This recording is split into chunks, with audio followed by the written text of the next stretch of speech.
সরকারি টাকা, তাও আবার জনগণের কল্যাণে বরাদ্দকৃত ঐচ্ছিক তহবিল। কিন্তু সেই তহবিল বিতরণে যদি পরিবার প্রথম এই নীতি অনুসরণ করা হয় তবে কেমন হয়? এমনই এক ঘটনা ঘটেছে নড়াইল ২ আসনের জামাত সংসদ সদস্য আতাউর রহমান বাচ্চুর হাত ধরে।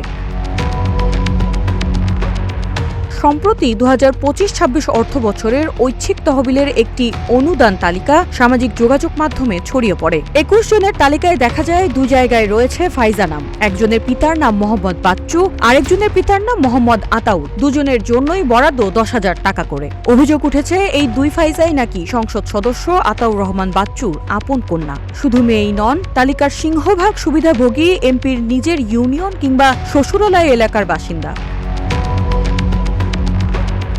সমালোচনার মুখে সংসদ সদস্য বলেছেন, এটি তার ব্যক্তিগত সচিবের ভুল। তার দাবি, তাড়াহুড়ো করে তালিকা তৈরি করতে গিয়ে পরিচিত ও পরিবারের সদস্যের নাম চলে এসেছে।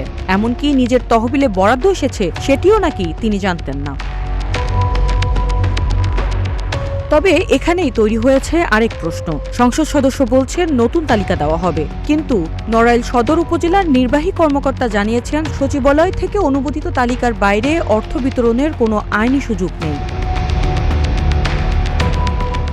ভুলবশত নাকি সচেতনভাবে স্বজনপ্রীতি, এই প্রশ্ন এখন নড়াইলের বাতাসে। তবে সাধারণ মানুষের প্রশ্ন একটাই, জনগণের টাকা কি এভাবেই ঐচ্ছিক ভুলে পারিবারিক পকেটে যাওয়ার অপেক্ষায় থাকে?